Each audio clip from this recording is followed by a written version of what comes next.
Welcome back to another reaction vlog. आप देख रहे हैं मेरा यूट्यूब चैनल आबिद रिएक्शन। मैं हूं आबिद हुसैन। तो आज जिस वीडियो के ऊपर जो हम रिएक्ट करने वाले हैं वो है G20 समिट जो कि इंडिया में हो रही है 9 और 10 सितंबर को। तो इसके ऊपर जो हम देखने वाले हैं कि ये क्यों हो रही है, ये G20 ये 20 मुल्कों का जो ना ग्रुप क्या करता है, किस लिए बनाई गई है। तो वीडियो देखते हैं धूरा ठीक है। ये वीडियो है डिटेल्स से इंफॉर्मेटिव वीडियोस ये बनाते हैं। तो डिटेल वीडियो देखते हैं। वीडियो स्टार्ट करते हैं। वीडियो स्टार्ट करने से पहले मेरी आप सब लोगों से रिक्वेस्ट है कि मेरे चैनल को सब्सक्राइब करें और वीडियो अच्छी लगे तो लाइक शेयर और कमेंट करना मत भूलिएगा। तो without wasting time video start करते हैं। नमस्कार दोस्तों, ये बात सब जानते हैं कि G20 की प्रेसिडेंसी इस साल इंडिया के पास है। यानी जितनी भी समिट्स और फोरम्स होंगे दुनिया के टॉप 20 देशों के बीच, उन्हें इंडिया के द्वारा होस्ट कराया जाएगा। मेन समिट है 9 और 10 सितंबर को होगी नई दिल्ली के प्रगति मैदान में, जहां दुनिया के हेड्स ऑफ स्टेट्स आएंगे, यानी प्रेसिडेंट्स और प्राइम मिनिस्टर। लेकिन एक सवाल यहां आपके मन में आता होगा, ये G20 होता क्या है, ये ग्रुप क्यों एग्जिस्ट करता है, इसे बनाने के पीछे क्या मकसद था, क्यों हर साल ये देश एक दूसरे से अलग अलग जगह पर मिलते रहते हैं। आइए समझते हैं आज के इस वीडियो में। India has formally taken over the presidencies of the G20. G20 की मेजबानी भारत को मिलना एक बहुत ही बड़ा अवसर है। India is readying itself to host the mega event. दोस्तों G20 को समझने से पहले हमें समझना पड़ेगा G7 को, क्योंकि G7 G20 से पहले बना था। बात है अर्ली 1970s की। दुनिया की आर्थिक हालत काफी खराब चल रही थी। वैसे तो इसके पीछे कई कारण थे, लेकिन सबसे बड़ा कारण था 1973 की ऑयल क्राइसिस। ये क्राइसिस तब शुरू हुई जब अरब देशों ने ऑयल पर एक एम्बार्गो लगाया। उन देशों को तेल बेचना बंद कर दिया जो इजराइल के सपोर्ट में थे। मोस्टली वेस्टर्न कंट्रीज थी, जैसे कि अमेरिका और यूरोप। ये वेस्टर्न देश मिडिल ईस्ट से आने वाले तेल पर बहुत ज्यादा रिलाय करते थे और इसकी वजह से भारी इकोनॉमिक रिसेशन देखने को मिली इन देशों में। 11 Arab countries cut off all oil shipments to the United States. We are heading toward the most acute shortages of energy since World War II.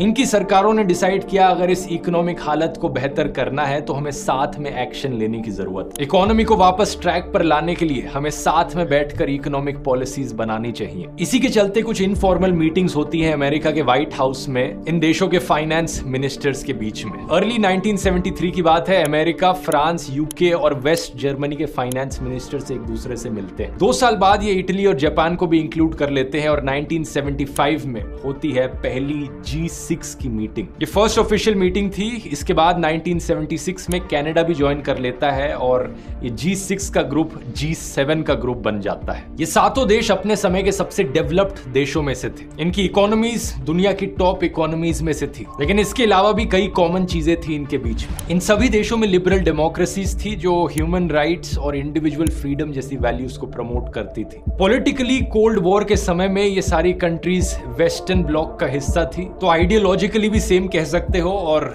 Economically तो ऑफ कोर्स ये सब ऑयल क्राइसिस और recession जैसी समस्याओं से जूझ रहे थे। तो मेन मकसद इनका यही था, साथ में बैठकर इकोनॉमिक स्ट्रेटजीज बनाना। साल 1998 में रशिया को भी इस ग्रुप में शामिल कर लिया जाता है। G7 G8 बन जाता है। लेकिन 2014 में जब रशिया ने क्रीमिया को इन्वेड किया था, उसके बाद से रशिया को इस ग्रुप से बाहर निकाल दिया गया। इसी रीजन से ग्रुप आज के दिन भी G7 है। अब G20 पर आए तो इसकी शुरुआत भी इकोनॉमिक क्राइसिस की वजह से ही हुई थी। साल 1997 की Asian financial crisis. South Korea, Indonesia और थाईलैंड के देशों में इस समय एक भयंकर financial crisis I. Global markets worried that other Asian countries might have similar hidden flaws. इसके पीछे क्या कारण था उसकी बात मैं नहीं करूंगा, टॉपिक से ज्यादा डाइवर्ट हो जाएगा। लेकिन ये क्राइसिस इतनी बड़ी थी कि इसकी वजह से हांगकांग, लाओस, मलेशिया, फिलीपींस और कुछ हद तक चाइना, जापान, सिंगापुर, ताइवान और वियतनाम जैसे देश भी अफेक्ट हुए। इन देशों में करेंसी की वैल्यू तेजी से नीचे गिरने लगी, बेरोजगारी बढ़ने लगी और कुछ देशों में तो दंगे भी देखने को मिले। इसके अगले साल 1998 में रशिया में भी फाइनेंशियल क्राइसिस देखने को मिली। यही कारण था कि रशिया को G7 में इंक्लूड किया गया इस समय पर। लेकिन G7 के और मेंबर्स ने यह भी रियलाइज किया कि दुनिया समय के साथ साथ और इंटरकनेक्टेड बनती जा रही है। ग्लोबलाइजेशन इतना ज्यादा देखने को मिल रहा है कि किसी एक देश में प्रॉब्लम होती है तो उसका असर बाकी देशों पर भी पड़ता है। इसलिए अगर पूरी दुनिया में हमें इकोनॉमिक स्टेबिलिटी लानी है और भारी रिसेशंस को होने से रोकना है तो हमें दुनिया की जो इमर्जिंग इकोनॉमीज है उनके साथ भी साथ में बैठकर एक्शन प्लान्स बनाने होंगे। तो 26 सितंबर साल 1999 में G7 की फाइनेंस मिनिस्टर्स की मीटिंग के दौरान G20 ग्रुप की स्थापना करी जाती है। वैसे यहां मैं कहना चाहूंगा कि अगर कोई कॉन्सेप्ट आपको मेरे वीडियोस में नहीं समझ आता है तो चैट जीपीटी का इस्तेमाल करके देखो, बहुत मदद मिलेगी। मैं रोज चैट जीपीटी का इस्तेमाल करता हूं और सच में ये आपकी एफिशिएंसी को नेक्स्ट लेवल तक ले जा सकता है। अपने काम के अलग अलग एस्पेक्ट्स में मैंने अपनी एफिशिएंसी और प्रोडक्टिविटी को एक जबरदस्त तरीके से बूस्ट किया है चैट जीपीटी का इस्तेमाल करके। और इन्हीं अनोखे तरीकों और यूज केसेस को आपको समझाने के लिए मैंने एक 4.5 घंटे का कोर्स भी बनाया है चैट जीपीटी पर, पूरा हिंदी में। जिन लोगों ने इस कोर्स को लिया उन्हें बहुत यूजफुल लगा है, स्क्रीन पर रिव्यूज देख सकते हो। और जो लोग अपनी जिंदगी में अभी तक भी एआई चैटबॉट्स का इस्तेमाल नहीं कर रहे हैं, उन्हें नहीं पता कि वो क्या मिस आउट कर रहे हैं, लेकिन आपके पास अभी भी चांस है। अगर आप ज्वाइन करना चाहते हैं, एक स्पेशल ऑफर है। इस कोर्स पर आपको 40% ऑफ मिलेगा। कूपन कोड इस्तेमाल कीजिए G40, G20 नहीं G40। आप में से पहले 400 लोगों के लिए इस QR कोड को स्कैन कर सकते हैं या फिर लिंक नीचे डिस्क्रिप्शन और पिन कमेंट में भी मिल जाएगा। जल्दी से जाकर चेकआउट कर सकते हैं। और अब G20 पर वापस आते हैं। इस ग्रुप में डेवलप्ड कंट्रीज, डेवलपिंग कंट्रीज को भी इंक्लूड कर लेती है, लेकिन सवाल ये कि इस G20 में किन देशों को रखा जाए और किन देशों को नहीं रखा जाए। सबसे पहला क्राइटेरिया ये होता है कि जो G7 के मेंबर्स हैं वो तो रहेंगे ही रहेंगे। उसके बाद ये देखा जाता है कि दुनिया के सबसे बड़े देश कौन से हैं जो सबसे बड़ी इकोनॉमीज को हैंडल कर रहे हैं। इसके बेसिस पर China, India, Brazil, south Africa और रशिया को इंक्लूड कर लिया जाता है। फिर देखा जाता है कि रीजनली सबसे बड़ी पावर्स कौन सी हैं, क्योंकि दुनिया के हर एक रीजन का कोई ना कोई रिप्रेजेंटेशन होना जरूरी है। इसी रीजन से एशिया में इंडोनेशिया और साउथ कोरिया, साउथ अमेरिका से ब्राजील और अर्जेंटीना, नॉर्थ अमेरिका से मेक्सिको,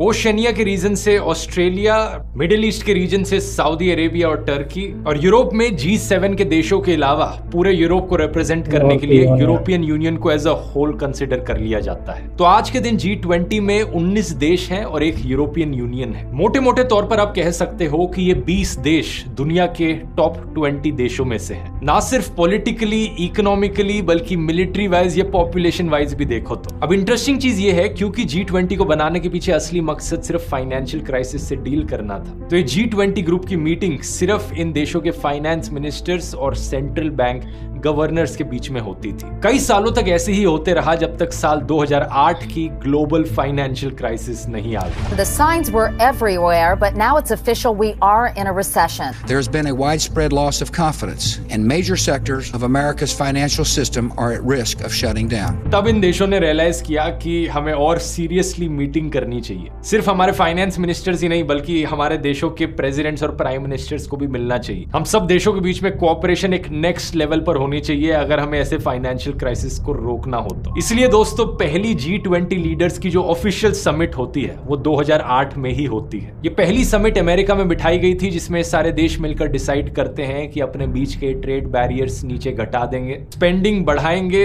इन टोटल $4 ट्रिलियन ये खर्च करेंगे ताकि सभी की इकोनॉमीज को रिवाइव किया जा सके। टोटल में ये G20 के सारे देश मिलाकर ग्लोबल जीडीपी में 85% कंट्रीब्यूट करते हैं। 75% से ज्यादा ग्लोबल ट्रेड इन देशों में होती है और 2/3 से ज्यादा दुनिया की पॉपुलेशन यहाँ रहती है। साल 2008 के बाद से हर साल G20 की समिट हुई है और हर साल ये अलग अलग देशों में होती है। इन G20 मीटिंग्स में जो एजेंडा बिठाया जा रहा है और जो काम हो रहा है उसे स्मूथली चलाने के लिए एक ट्रोइका सिस्टम का इस्तेमाल किया जाता है। ट्रोइका में 3 देश साथ में मिलकर काम करते हैं। करंट G20 प्रेसिडेंट, पिछले साल का G20 प्रेसिडेंट और आने वाले साल का G20 प्रेसिडेंट। पिछले साल इंडोनेशिया में हुई थी G20 की समिट, इस साल इंडिया में और 2024 में ब्राजील में होगी। तो इंडोनेशिया, इंडिया और ब्राजील ट्रोइका कंट्रीज हैं। G20 की जो प्रेसिडेंसी है ये एक रोटेशनल बेसिस पर काम करती है। जो 20 मेंबर्स हैं G20 के, हर साल एक अलग मेंबर को प्रेसिडेंट बनाया जाता है। मीडिया में सुनकर आपको लगेगा कि ये बहुत बड़ी अचीवमेंट हो सरकार की कि G20 इस साल इंडिया में आ गया है, लेकिन ये पार्ट ऑफ द प्रोसेस। इस साल नहीं तो अगले साल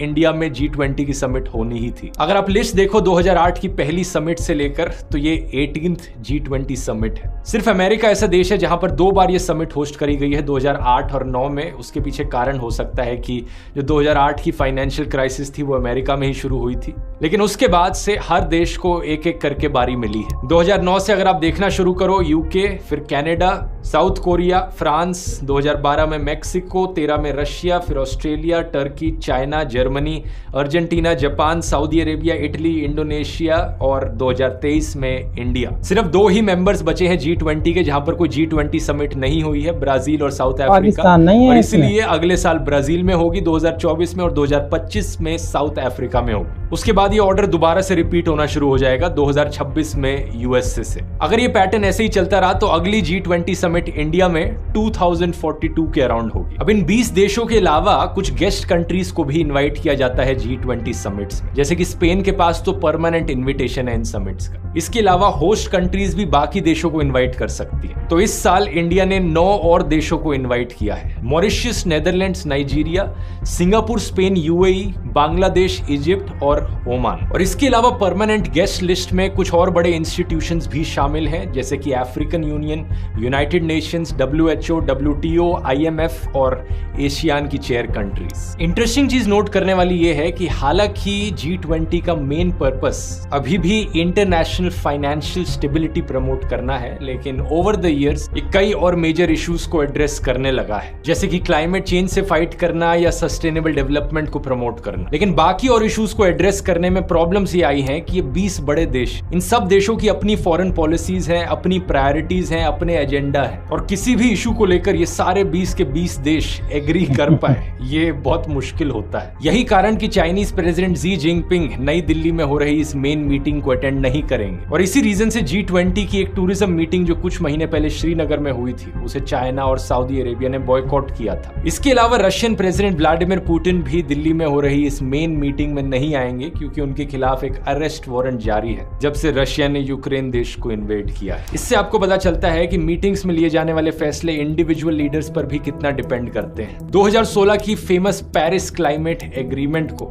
डोनाल्ड ट्रंप ने साइन नहीं किया था। The United States will withdraw from the Paris Climate Accord. जब जो बाइडेन प्रेसिडेंट बने तो इसके बाद ही इसे साइन किया गया था। तो इससे यह भी पता चलता है कि क्लाइमेट चेंज जैसे मुद्दों पर भी इन 20 देशों के बीच में कंसेंसस बनाना आसान नहीं है। इस साल के G20 में इंडिया ने वसुदेव कुटुंबकम की थीम सेट करी है और ग्रीन डेवलपमेंट और सस्टेनेबल डेवलपमेंट गोल्स जैसी चीजों को महत्व दिया है। इसके साथ साथ डिजिटल पब्लिक इंफ्रास्ट्रक्चर और वुमेन लेड डेवलपमेंट पर भी फोकस रखा गया है। अब आप सोचोगे कि इन सारे इश्यूज को डिस्कस करने का टाइम कहां पर है। G20 की मीटिंग तो सिर्फ 2-3 दिन तक चलनी है। तो यहां मैं आपको बताना चाहूंगा दोस्तों कि G20 की जो मेन समिट है सिर्फ वही 2 दिन चलती है, जिसे समिट ऑफ स्टेट लीडर्स कहा जाता है। लेकिन इसके अलावा बहुत सारी और समिट्स होती हैं G20 में, जैसे कि मिनिस्टर लेवल समिट्स, जहां पर इन 20 देशों के फाइनेंस मिनिस्टर्स साथ में मीटिंग करते हैं, या फिर हेल्थ मिनिस्टर्स या एग्रीकल्चर मिनिस्टर्स साथ में मीटिंग करते हैं। इस ग्राफिक में आप देख सकते हो कि 22 जुलाई को एनर्जी मिनिस्टर्स की मीटिंग हुई थी, 21 जुलाई को लेबर एंड एम्प्लॉयमेंट मिनिस्टर्स की मीटिंग हुई थी, 26 अगस्त को कल्चर मिनिस्टर्स की मीटिंग हुई थी। और इन सब मीटिंग्स की लोकेशंस भी अलग अलग हैं, जैसे कि कल्चर मिनिस्टर्स की मीटिंग वाराणसी में हुई थी, एनर्जी मिनिस्टर्स की मीटिंग गोवा में हुई थी, और लेबर और एम्प्लॉयमेंट मिनिस्टर्स की मीटिंग इंदौर में हुई थी। और मिनिस्टर्स के अलावा अलग अलग एंगेजमेंट ग्रुप्स भी बने हुए हैं G20 में, जैसे कि B20 बिजनेस ग्रुप्स की मीटिंग के लिए, C20 सिविल सोसाइटी की मीटिंग्स के लिए, W20 वुमेन्स के लिए, Y20 यूथ 20 मीटिंग के लिए, और T20 भी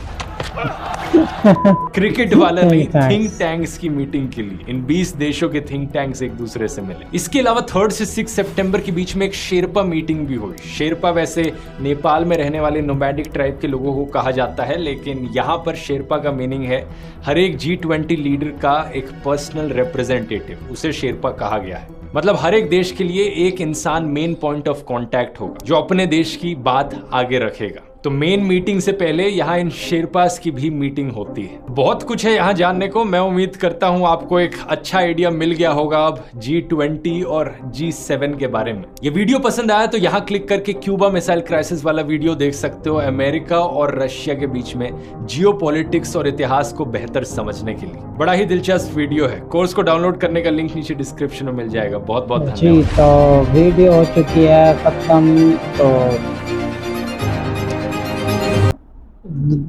देखते हैं कि आने वाले दिनों 9 और 10 सितंबर को जो है ना क्या बातचीत होने वाली है। वैसे ये भी एक जो है ना एक जो है ना गर्व की बात है Indian public and Indian population के लिए कि भाई इतने बड़े लेवल के जो कंट्रीज़ हैं उनमें जो है ना इंडिया शामिल है। तो ये बहुत ही जो है ना कि पाकिस्तान के लिए भी एक अलार्मिंग चीज़ है। ये इसमें जलने वाली बात नहीं है, ये एक सबक सीखने की भी बात है कि भाई हमारा एक पड़ोसी जो हमसे एक दिन बाद में जो है ना इंडिपेंडेंट हुआ था, तो वो आज कहाँ खड़ा हुआ है हर मामले में। सिर्फ ये G20 समिट नहीं है, तो और भी जैसे चांद को हो गया, सूर्य जो कि एक पहले जो है ना चंद्रयान 3 का एक मून मिशन था, अब जो है ना सूर्य का एक जो है ना सूर्य का जो मिशन जो है ना वो आदित्य L1, उसके ऊपर भी एक वीडियो में इसके आने वाली वीडियो में मैं उसके ऊपर बनाने वाला हूँ। तो वो भी इंफॉर्मेटिव वीडियो है। तो अब बात चल रही है G20 की और पाकिस्तान और इंडिया के जो है ना इस मामले के अंदर। तो ये देखते हैं कि आने वाले दिनों में पाकिस्तान कहाँ खड़ा होगा, और इंडिया तो वैसे बहुत ज़्यादा आगे निकल चुका है पाकिस्तान से। तो देखते हैं कि लेट्स सी कि पाकिस्तान में बहुत ज़्यादा क्राइसिस चल रहे हैं, जैसे इकॉनमी की होगी तो और भी बहुत चीज़ों के हो रहे हैं। तो कैसी लगी आज की वीडियो? उम्मीद है आप लोगों को वीडियो पसंद है। वीडियो पसंद है मेरे चैनल को सब्सक्राइब करें और वीडियो अच्छी लगे लाइक शेयर कमेंट करना मत मिलेगा। मिलते हैं फिर किसी और वीडियो में। तब के लिए अपना भी ख्याल रखना, अपने चैनल का, अपने प्यारों का, अपने चैनल का। तब तक के लिए अल्लाह हाफिज़। Make love not war. अल्लाह हाफिज़।